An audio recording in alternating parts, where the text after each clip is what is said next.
Hi my loves and welcome to another reading vlog, and this is for my Fairyloot vlog series that I'm doing.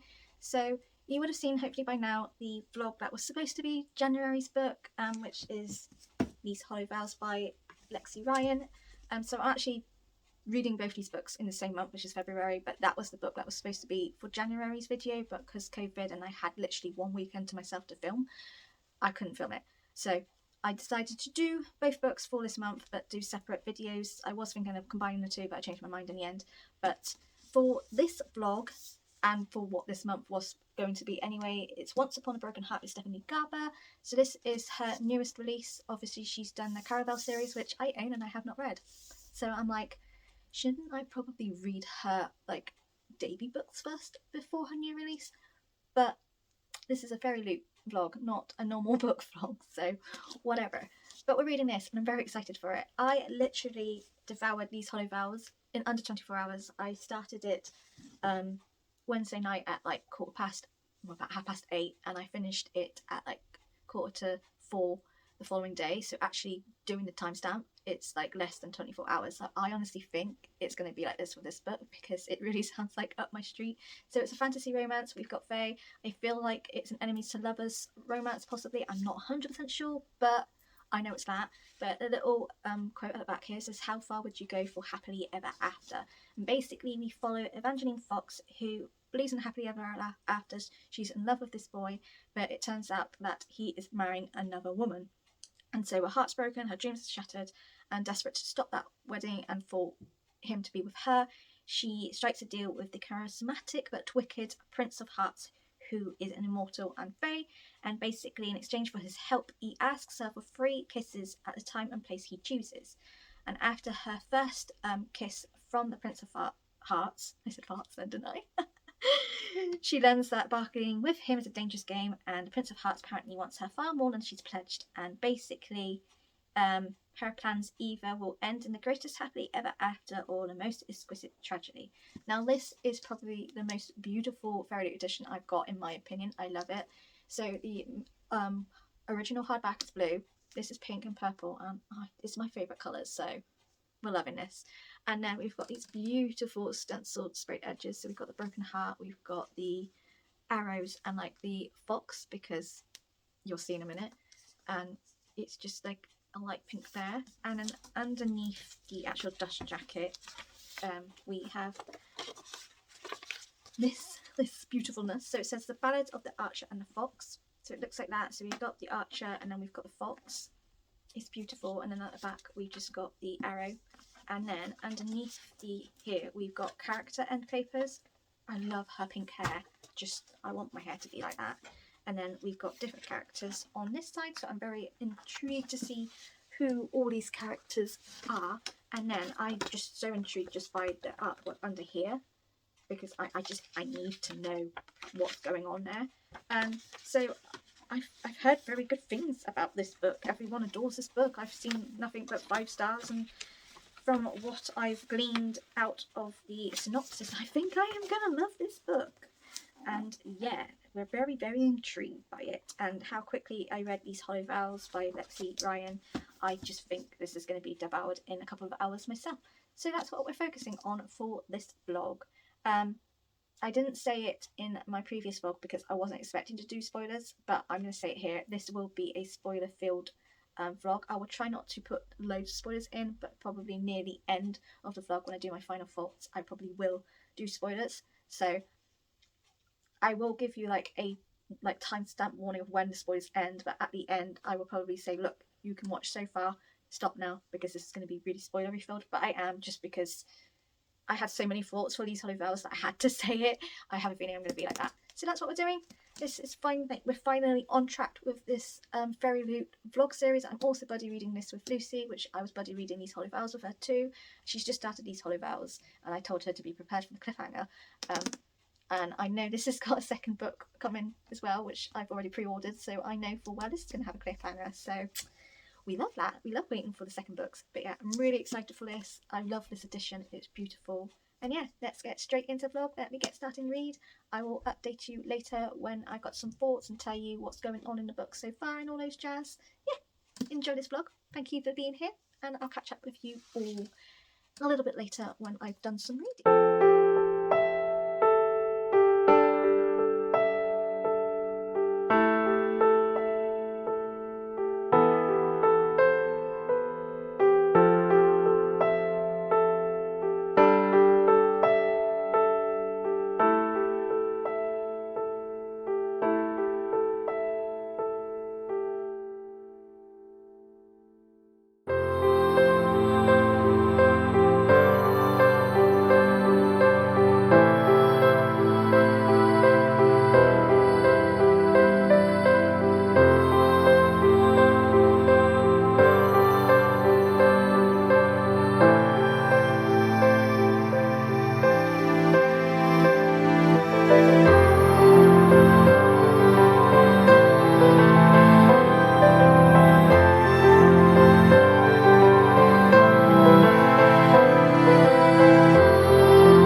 Hello my loves, so I thought I would quickly give you a reading update because I need to quickly head out.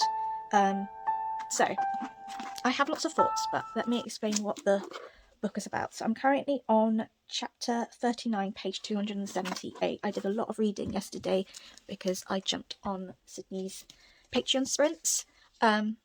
So basically in Once Upon a Broken Heart, we follow Evangeline Fox, who was completely heartbroken. I don't think I haven't crowd this bit. Awkward. Hide that. Basically, she's heartbroken. The love of her life is getting married to her stepsister, and she's absolutely broken about it all. And basically,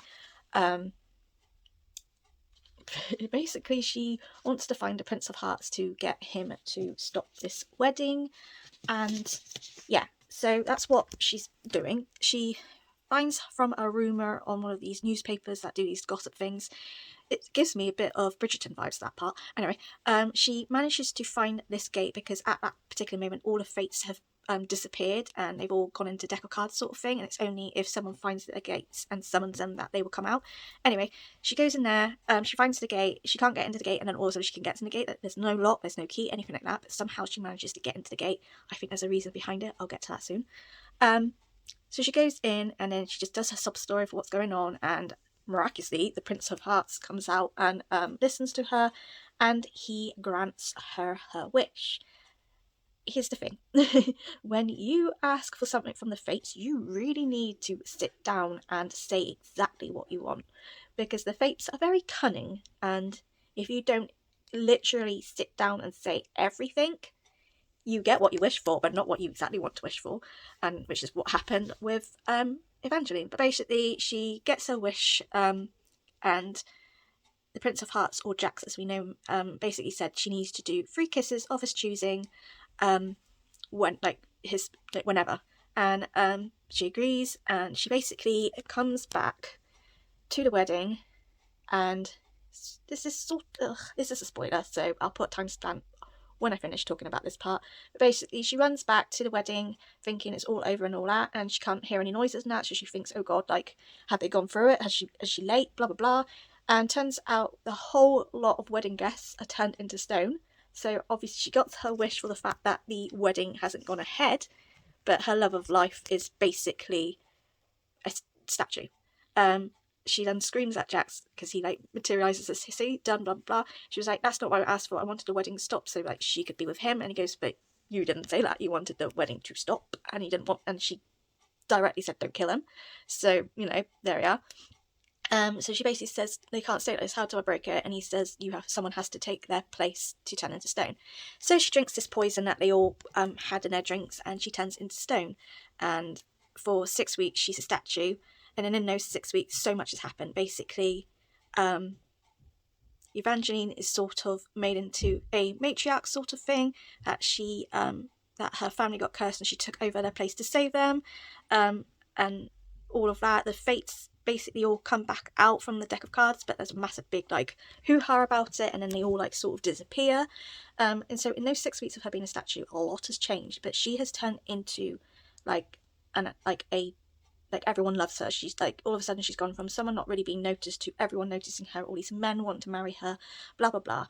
But along the way, the Jack's got another fate to give him this poison to turn them all into the statues, and the fate who is the Prince of Poison, he came and gave Evangeline the antidote, and so she's no longer a statue and all that.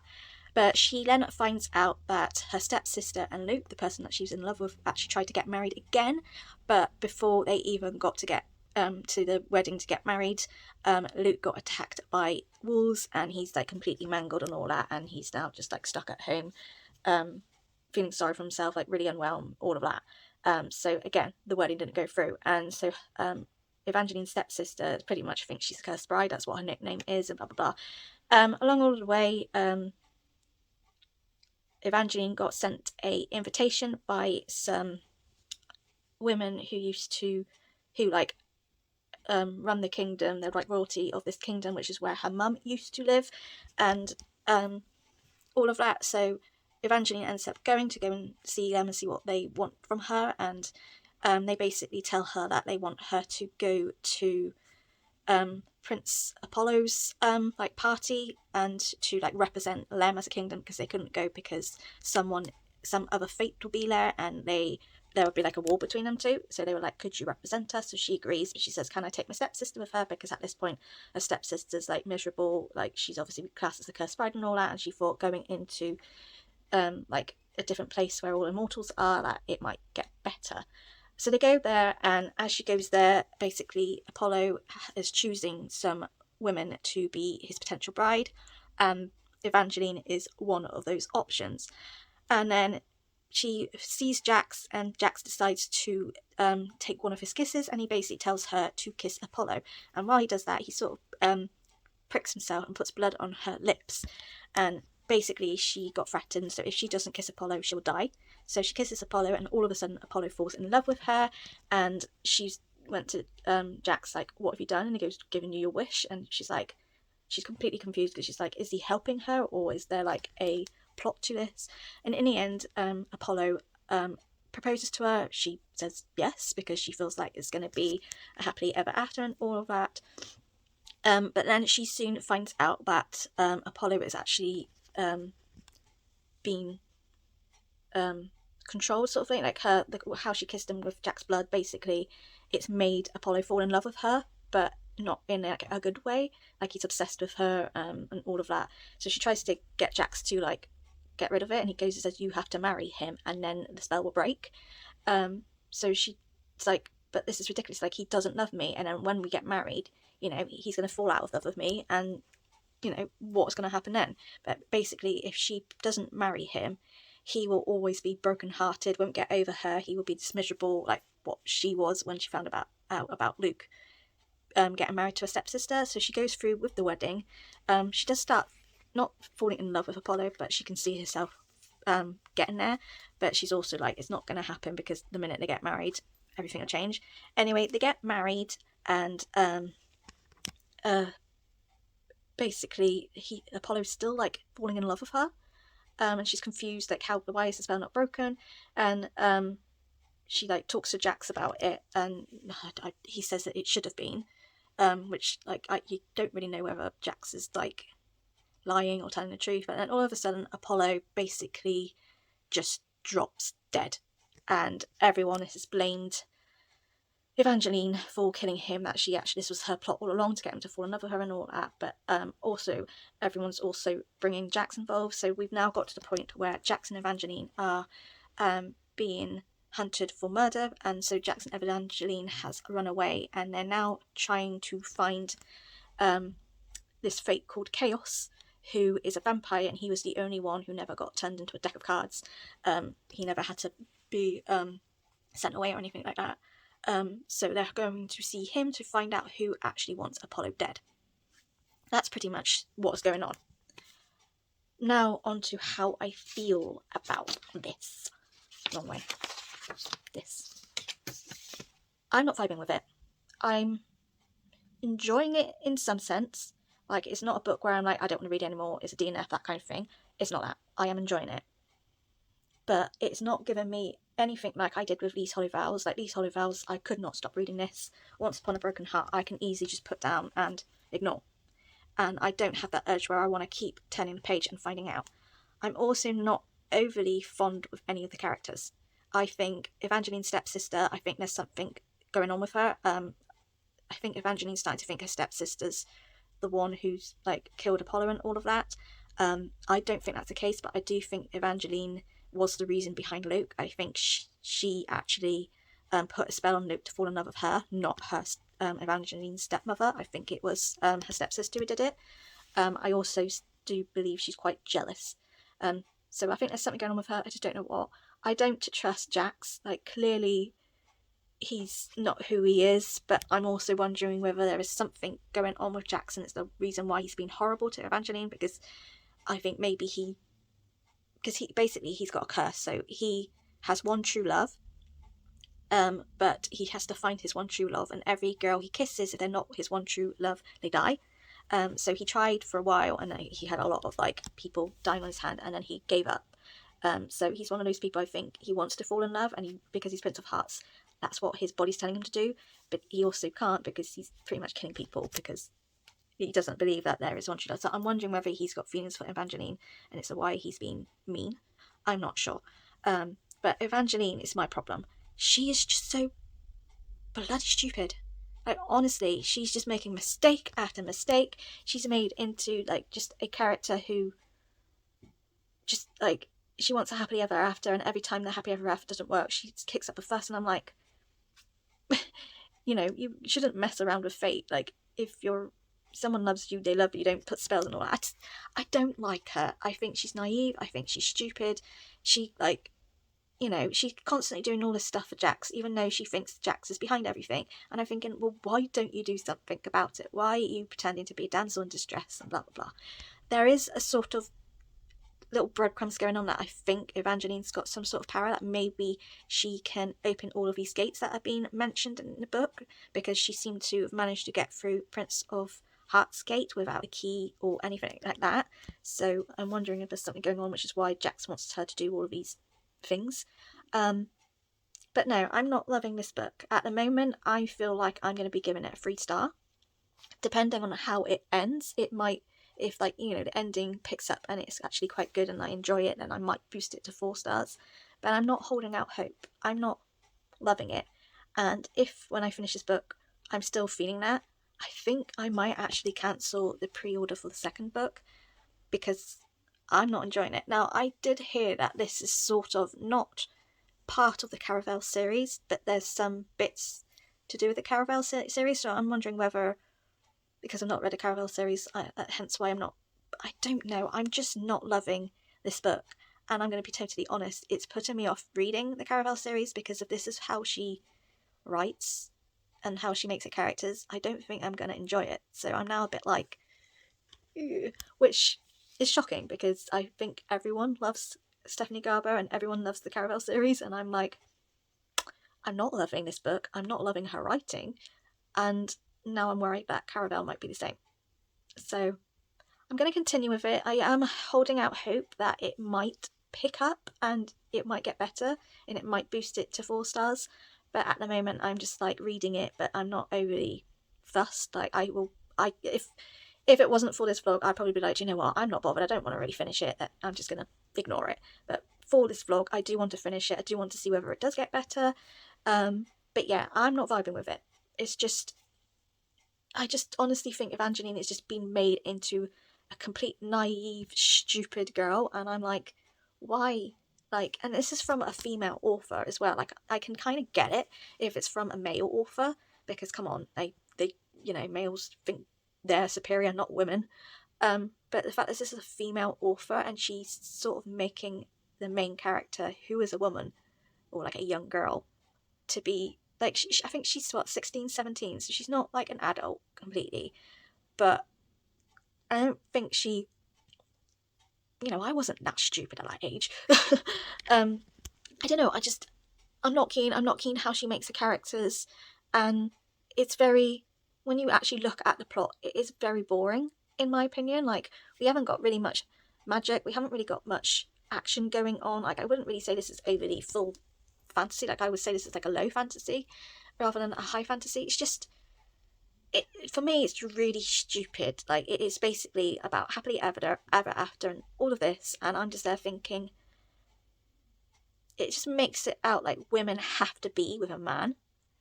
And firstly, you know, we're in a world where you don't have to be a man, you can be with a woman, or you could be a man with a man, you can be non-binary, all of that. We're in that kind of world now. And it's still made out that women have to be with a man, that women have to be married, that's all we're there for, is to be married, you know, be a housewife, carry children. And that's how I'm feeling this book is being put, and I'm like, no, we're not in that world anymore. We're in a world where women are just as superior as men, or even better in my opinion. And like, you know, why can't we be women where we can be single and happy with ourselves and want a career and things like that? That's just the vibe I'm getting with this book, and I don't like it. So I am going to continue reading it purely for this vlog, but don't be overly surprised if I tell you how much I hate it. But I am now going to go out. I need to get Alice's father something for his birthday, as she's going to see him this weekend, so I need to quickly grab something. She told me what she wants me to get in, so at least that's easy. And then I'll be back to continue reading this. I have about 150, 200 max pages left, so it won't take me long to read, and then once I finished it, I will give you my final thoughts, but I don't think they're going to be the best. So yeah, I'll catch up with you when I finish the book, whenever that would be, because I do want to spend time with my daughter before she goes to her dad's, but she is feeling better. Her temperature's finally dropped, thank God, and she's actually playing today. She's eating a little bit, but not much, so hopefully she's on the way up rather than going downhill again. But yeah, so I'm going to go shopping, and I will update you when I finish the book. I haven't done any reading. Pretty much spent all afternoon trying to find a birthday present for Alice's dad, like the one that she wants to get him. She wanted to get him orange Smarties, just plain orange Smarties, and apparently there was some like Smartie bars where it's chocolate with just orange Smarties in. I couldn't find it anywhere, and ended up getting my dad to take me to Asda and just getting normal Smarties, because there weren't even any normal Smarties anywhere. But I got home at like 2ish, just after 2, and then just spent the rest of the time giving Alice cuddles, but her dad came to pick her up at like 4. I might cry on camera, and I don't want to cry on camera because I've just cried, but she didn't want to go, and it's times like these where I hate being a separated parent, because you have moments like this, and it's not the first time she's done this. She did this one time when COVID first hit, and obviously I was shielding, and technically because I was shielding, members of my family had to as well. Like, we had one like point of call to do like the food shop and get medication, but it was like that. So a few arguments between me and her father, but Alice ended up just still seeing him, but through video calls and all that. And then when things went back to normal, she did go and see him. So she spent like 1 weekend there, and she was really upset she didn't want to go. And then the following, like, her time weekend, he actually had her for holiday. Like, it was already planned and everything, like, before COVID. So, and she, like, again, it was an hour trying to get her, like, you know, me and Mum trying to get her to go, Jamie trying to get her to go, and it happened again today. I kind of sort of expecting it, because she's not feeling well, and she's like extra clingy when she's not feeling well, but I think this is the worst she's been, because literally I finally got her in the car after 6 teddy bears, so I had to make sure all of them come back, and I got her in the car, and like in the end I had to get her dad to put the car like strap on, because it's not like the one we have, and I didn't want to do it wrong, because obviously if it's wrong, you know, if anything happens, she'll get hurt, and I won't live with myself with that. And then, like, she got in the car, and he drove off, and, like, the last thing she said was, like, no, Mummy, don't go. And, like, her hand out of the window, like, trying to get me back, and I feel like the shittest mum. And I know she'll be fine. She'll probably more than likely fall asleep in her car. She'll get there and she'll be fine. But for me now, I feel like the shittest mum because I've had to force my child to go somewhere she doesn't want to go. And it's just times like these I hate being a separated parent because, you know, if you're not, or if the father doesn't bother, you don't have that situation. You don't have that situation where you're forcing your child to go somewhere she doesn't want to go. But no, you know, I'm the parent who, regardless of the crap that's gone on with me and her father, I try to be the better man. And he was just standing there, and he was like, "Oh, come on, you know, it's gonna get later." And I thought, well, that's not helping because you're making her feel. Anyway, so she has finally gone. She said she's gonna come back home tomorrow, so whether that happens or not, but obviously now he has to deal with the stuff, and I'm sure she'll be fine. I bet you she'll fall asleep, she'll be fine, and it would be me feeling crap for the next couple of hours until I speak to her, just so I know she's alright. So, yeah, I think we're having a kebab takeaway, which I'm not gonna lie, I'm not really in the mood for, but whatever. I'm gonna go now and finish this. Will attempt to. If I'm gonna be totally honest, I just want to cry my eyes out, so, but I think I'll just sit and read because it gets me out of my head, because if I don't read, I'm just gonna constantly replay those last couple of this last hour and make myself feel crap. So I'm hoping, you know, she gets there and she's fine. Like, that's what I want. I want her to go there. She's fine, she's happy, but I just don't like this moment where I feel like I'm the worst parent ever, forcing my child to do something she doesn't want to. But yeah, that's my little cry, and now I'm gonna go and attempt to read this. Yeah, that's what we're gonna try and do. If not, I will pick it up. Maybe if I don't pick it up now, I'll probably pick it up once I've spoken to her and I know she's okay, and then I'll read it in the evening. But I'll try to, because otherwise I'm going to spend the next couple of hours in an absolute state, feeling crap. So yeah, if you see this, you know, if you see this part in the vlog, then, but I might not actually share this, we'll see. Hello my loves, it has been a while since I've updated this vlog. I'm sorry that it's been this long. It's been a week and a half, so you know. But I last updated you, Alice had left to go to her dad for the weekend, and she was an absolute state. My last departure from her was, "Don't leave me, mummy, I don't want to go." And the minute she was out of my sight, I broke down and cried my heart out, and my heart broke and everything. So I was very much like, I need to make this weekend full of reading, because Anxious Annie and Depression Dave will be certainly rearing their heads. They will certainly be saying, like, you know, "You're the worst mother, what about she doesn't love you?" All of those thoughts, and I know full well if I let those thoughts fester, I am going to be in a horrendous low mood till she comes home. So I really didn't want my weekend to myself to be completely spoiled, really upset, and, you know, feeling like the worst mom. I didn't want to do that. So originally I was like, right, I'll continue reading Once Upon a Broken Heart, but as you probably have seen from the, you know, clips in this vlog, I'm not overly vibing with the book. Like, at the moment, especially because I've had a break from reading it, I am currently at the 2-star vibe, which I think a lot of people will be like, "What is wrong with you?" Like, loads of people love this book, and I was really hoping I was going to love this book, but at the moment it's a 2-star vibe for me. So I knew this wasn't the book for me while I was in this mood. So I ended up thinking, right, do you know what, stop this vlog here for the time being. And I ended up doing another vlog because I was planning to do a weekend vlog anyway. So I decided to do a weekend vlog because it also gets me doing things. So I decided to do that. I ended up reading 5 books on that weekend, so you can tell how much I needed to get out of my head. And then I was like, I was going to pick it back up on a Monday. Alice was back at school, but I didn't. Purely because Alice's behaviour since she came back from her dad's was horrendous. Now, originally I wondered whether it was because, you know, she was upset she had to go and all that, but half an hour or an hour and a half after Alice left, her dad messaged me to say she was fine, that she settled, you know, she's okay now. And I was just like, right, that reassured me. I felt a bit better. And the fact that he went out of his own way to tell me that, which is not normally him, I'm glad.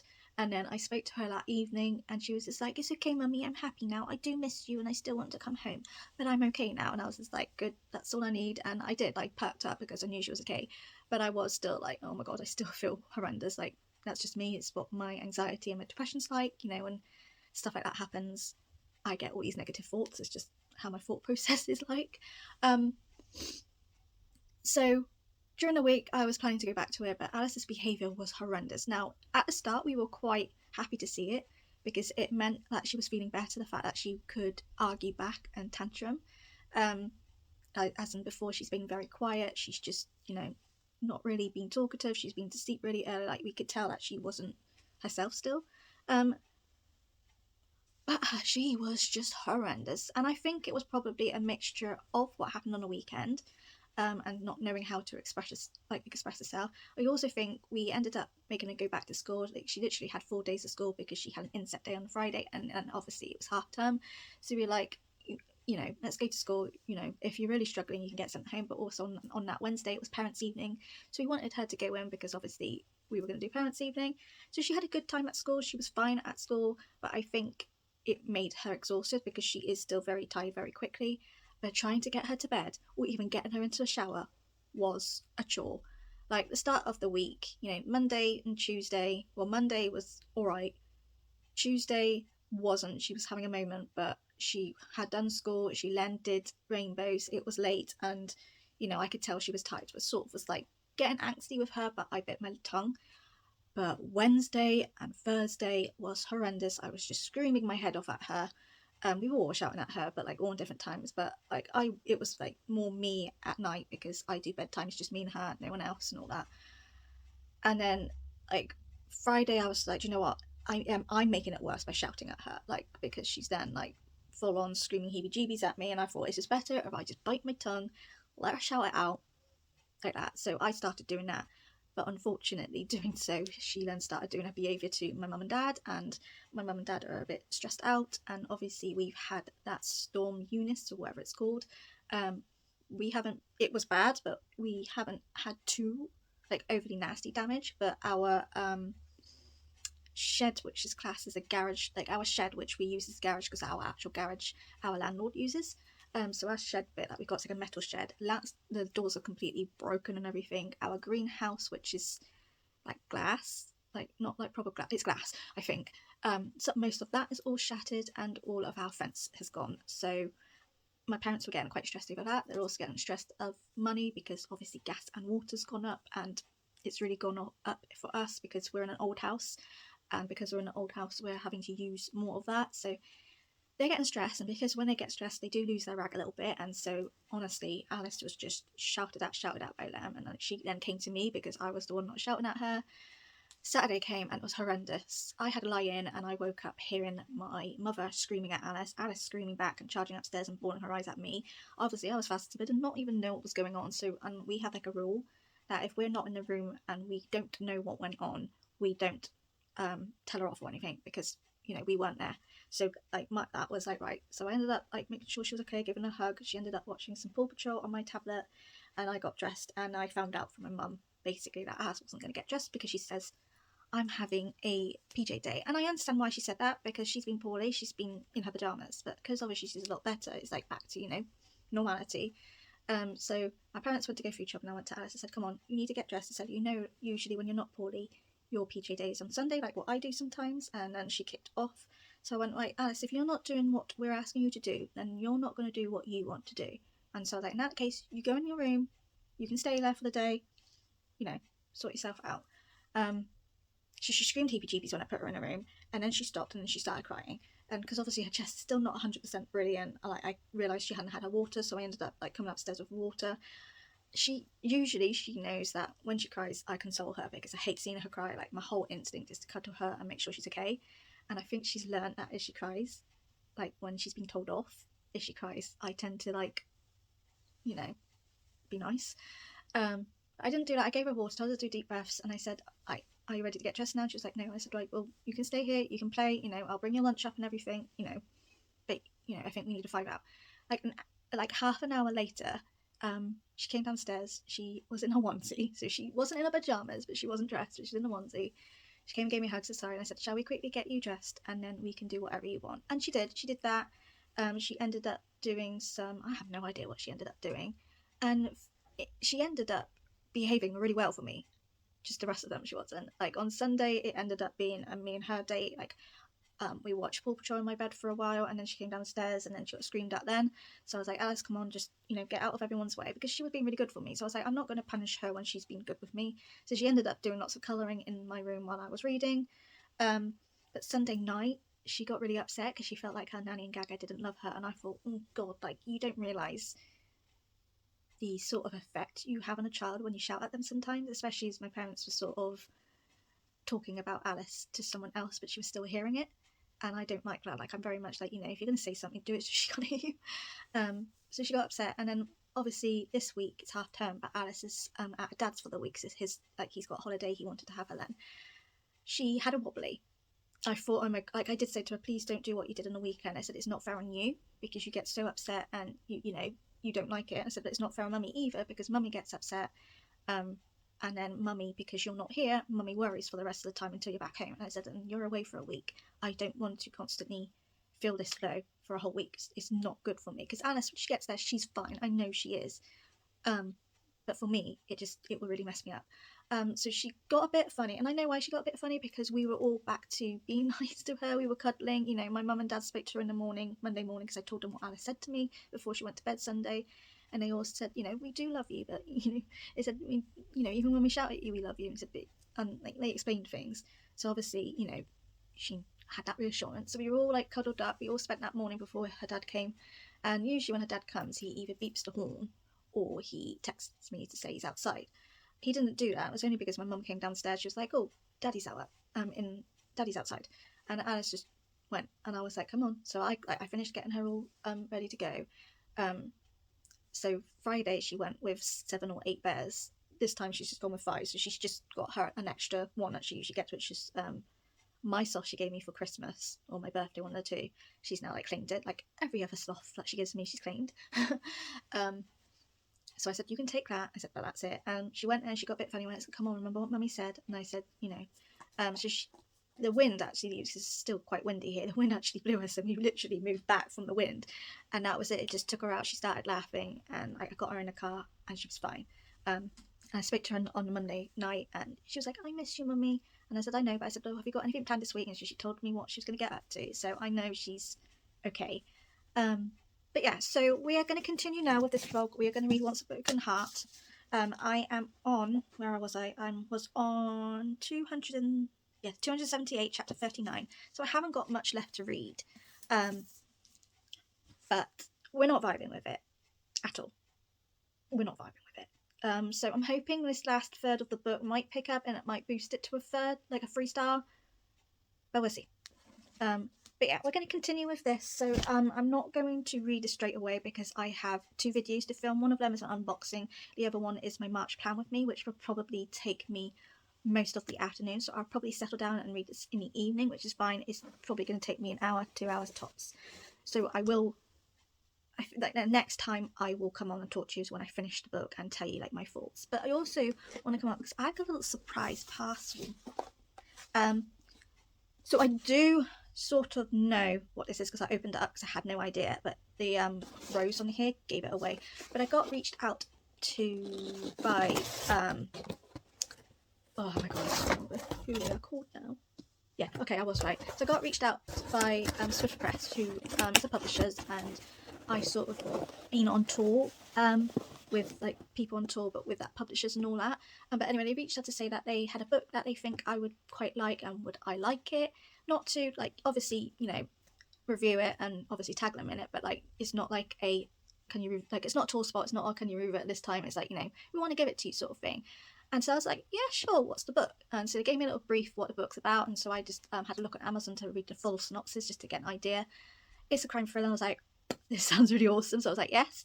And they gave me it, and I didn't even swap my address with them. So when I got this, I actually got this today, this morning, and I was just like, when I opened it, I was like, oh! And I thought, how did they know my address? Because I never gave it to them. But I think because I've been on tour, and because the publishers have sent me out the books, they have my address on hand, possibly. I'm not sure whether, I don't know, but I didn't give them their address. But inside, like, I've already seen what it looks like, but I haven't like gotten it out. Hang on, can I get it? It looks like this. So we've got rose petals, which are real. We've got rose petals. We have how many love hearts? 1, 2, 3, 4, 5 chocolate love hearts. We have the little card, and it says here, "Dear reader, have you ever seen someone bleed to death? It's a unique experience, or at least it was for me, but then again, I had been looking forward to it for a long time. I know they say I have committed a crime, that I must be found, tamed, and punished. I haven't. I won't be. I can't be. I already have been, and I'm not done yet. I wish I could tell you more, but I have promised not to. Anna Keel." So the book is The Corpse Flower by Anne Met Hancock. So I actually haven't taken this out of the box yet. This is the first time I'm doing so. This is what the book looks like already intrigued.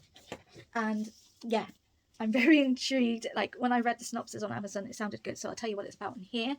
It says, Danish journalist Heloise Cowden is in the middle of a nightmare. One of her sources has been caught lying, and she could lose her job over it. And then she receives the first in a series of cryptic letters from an alleged killer. Anna Keel is wanted for murder, but hasn't been seen by anyone for 3 years. When a reporter who first wrote about the case is found murdered in his apartment, Detective Eric Schaffer comes up the first lead. Has Anna Keel struck again? If so, why does every clue point directly to Heloise? As Heloise starts digging deeper, she realises that to tell Anna's story, she will have to revisit her darkest past and confront the one person she swore she would never see again. So I'm kind of getting the gist that maybe we might be getting 2 POVs. I'm not 100% sure. Let me see. All the chapters are just as chapters. There's not anything like their names. So I don't know whether we're just following Heloise. I don't know whether we're following Heloise and the detective, or whether we're following Anna as well. Well, okay, so I've seen Heloise and I've seen Detective Sergeant. Do we have Anna? Yep, and we have an Anna one. Okay, so we do have multiple POVs, which I love in crime thrillers. I love reading books where we have the killer's perspective. So yeah, I kind of got given this. I am going to try and read this as soon as possible because it does sound amazing. But yeah, I'm really happy. Like, I didn't know anything about this book at all. It was only when they reached out to me, I was just like, oh, and I ended up just having a look, and I saw loads of people on tour for this. Like, I'm not on tour for it or anything. I got kind of just gifted it because they thought it would be my jam, so yay to them. But I saw like a lot of people, and so I was like, ooh, and like reading their reviews, a lot love it. So when I actually read the synopsis, I was like, actually, this really is my jam. So yeah, I really wanted to read it now, and I'm so glad they reached out, because honestly, I don't think I would have known about this book unless booktubers talked about it. And it may have like not been in my hands otherwise. So yeah, I'm really excited. I definitely want to pick this up as soon as possible. So thank you to Swiss Press for giving me this book. And yeah, so I'm now going to film the videos I need to, and I will update you when I finish the book and tell you my final thoughts, but be prepared to not be wowed, because currently I don't like it. But I will catch up with you later on this evening. What a load of bollocks. Excuse my language. Yeah, I'll give you my thoughts in the morning, but that was crap. Hi my loves, it's the next day, and I know I said I was going to give you a reading update yesterday, but honestly, by the time I finished particularly my bullet journal video, my back was killing me, my hands were killing me, because I had to do all of the march threads, drawing it and everything, and this was a more drawing one this time round, and I was just exhausted. I finished at 6 o'clock, I started at 2, although it took me probably half an hour, 45 minutes to get all of the setup correct, because I wanted to have it so it was actually zoomed into the bullet journal, as my last videos we didn't get the sort of angles right. Anyway, so it took me a while, and then when I finally got done it, everything went wrong, like it always sort of happens. And I finally finished at 6, and then my tea was ready, which was just perfect timing because I was starving. Did that, and then I was just like, you know what, I can't bother to read, I just want to chill, watch TV. So I spoke to Alice, and then I watched 3 or 4 episodes of Trigger Point that we taped and we hadn't watched yet. Getting very good, really enjoying that. And then we watched an episode of Gogglebox, and then I got up, put my pyjamas on, took my makeup off, and then I read the last bit of Once Upon a Broken Heart by Stephanie Garber. Now you're probably wondering, did I enjoy it? Did it pick up at the end? Did it boost a star? No. 2 stars, and that is being kind. I hated this. I absolutely hated this, and honestly, I've looked at people's reviews and I'm there thinking, what was the fuss? Like, what was the fuss about this? Like, I honestly don't know. I don't know whether for me, I just didn't like the characters. Like, I did not like Evangeline Fox. Honestly, I just felt like she was so naive. I just felt like the most important thing in her life is to be in love and have a happily ever after. And I'm there thinking, that's not what life is. That's not, don't get me wrong. Yes, you want to be in love. You want to be with someone that for the rest of your life and all that. I get that. But that is, you can get unconditional love in different ways. I've got unconditional love with my daughter. I've got unconditional love with my mum, and my dad. I can't think, I have that love, and that love will last me a lifetime, more so than probably what it would be with a man or whoever you're interested in, sort of thing. I have been in many relationships, and I always thought I found the one and all that, and no. And I've now got to the point where I've completely accepted that it's actually okay to be on my own. Like, I have got everyone I need. I've got my family, I've got my daughter, I'm loved by them, and quite frankly, for me, if that is it for me, I don't mind. I'm fine with that. And I just did not like the fact that this book was just like, the most important thing in a life is happily ever after. And I'm thinking, but that is not real. Like, I don't think anyone can say their relationship is a happy ever after. You have problems, and it's a decision to whether to overcome the problems or whether it's no, those problems are too much, you end it. There's people who've been married for years and then they divorce after like 50 years, and you're thinking, why? And whether it's just a cynic in me or what, I don't know. I thought it was really stupid, and I was just like, come on, there's more to life than that. There really is more to life than that, and it makes people who, there are people out there who you class as spinsters who don't want to be with anyone. And, it's kind of like, is that wrong then? You saying that's completely wrong, when in my opinion, no, that's absolutely fine. You do you. So I didn't like that.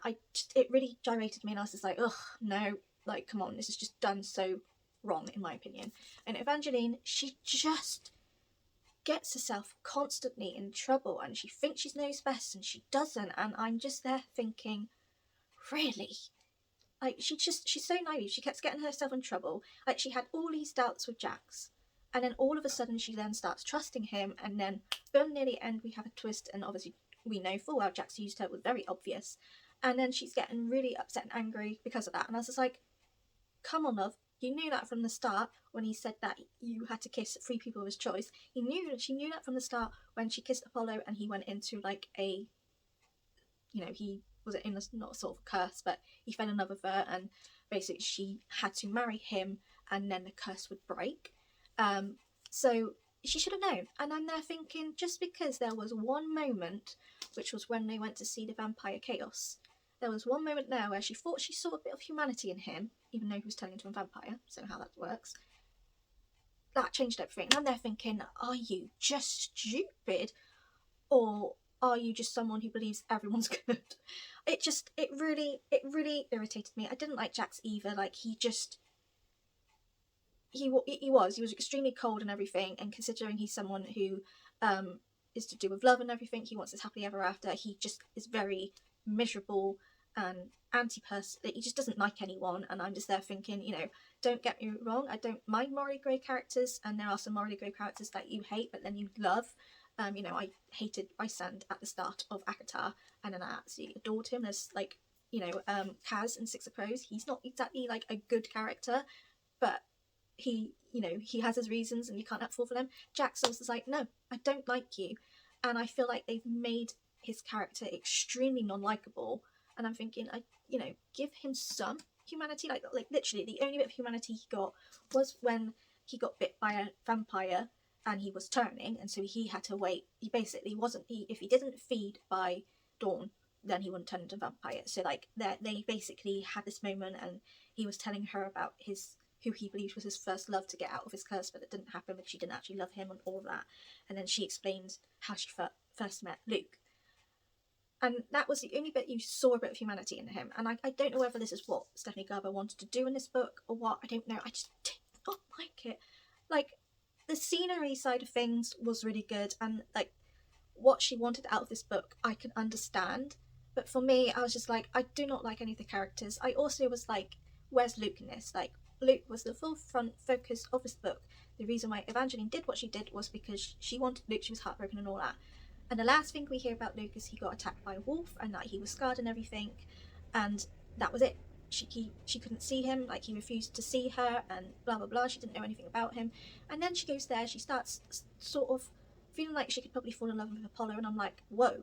From going from you were absolutely madly in love with Luke to then now all of a sudden, oh, I quite happily would spend the rest of my life with this person, even though he doesn't actually love me because he's under a spell.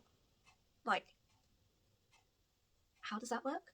And then we finally got a bit about Luke, which was he heard that if he goes to the vampire chaos, a bite will heal his wounds. What he didn't know was actually the bite would turn him into a vampire. So he let the vampire bite him. He's got vampire venom, and then he saw Evangeline and got Evangeline to get him out. And then he went to go and bite Evangeline, and Jax got in the way and got bit instead.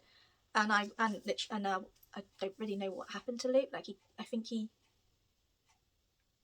didn't die, but he's like gone somewhere. So I'm wondering whether he might, like, you know, be around in the next book or something. I don't know. But I was just like, but we finally got the bit about Luke, like, because when he got bit by the vampire, the spell broke about him, so he was actually under a spell. Marisol, which is Evangeline's stepsister, put a spell on him for him to fall in love with her, but she didn't realise the consequences and blah blah blah.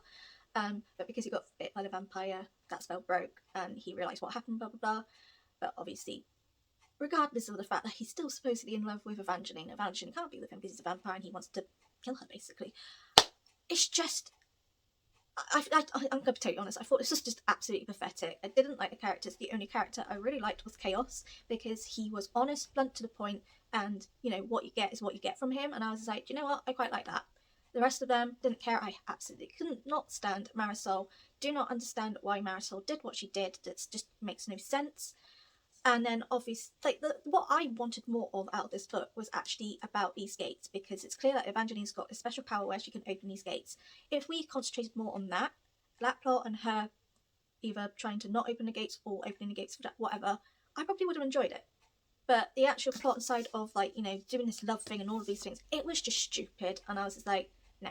So I'm being kind. I'm giving this 2 stars because, you know, it wasn't horrendous to the point that I would DNF it, but I will be totally honest, if this wasn't a Fairyloot edition, I would be unhauling it straight away. But because it is, and it is my favourite edition so far, because I just love this, and what's obviously, you know, the end papers and what's underneath. This is, I wanted to know who this character was, and I now learned this is Chaos. So he's got this, his curse is he's got this thing over him so he can't feed, and I was just like, that's quite clever. But yeah, I'm keeping this just because I love this edition, and I'm just going to have this as just a display on my shelves. But I've actually gone onto my order and cancelled the pre-order for the second book, because I was like, I don't want to read it. I don't care for it. It's pointless me reading it. Like, I don't see it getting better. It might do. It might be that I prefer that book, but the way this went and my feelings for this was like, I don't even want to attempt it. So 2 stars, definitely not my favourite read. But yeah, enough of that book. I don't want to talk about it anymore because it's not worth my time. But yes, thank you for watching this vlog. I know this is probably a very unpopular opinion, but we all have different tastes. That's fine. But yes, thank you for watching this vlog, and I'll see you again soon.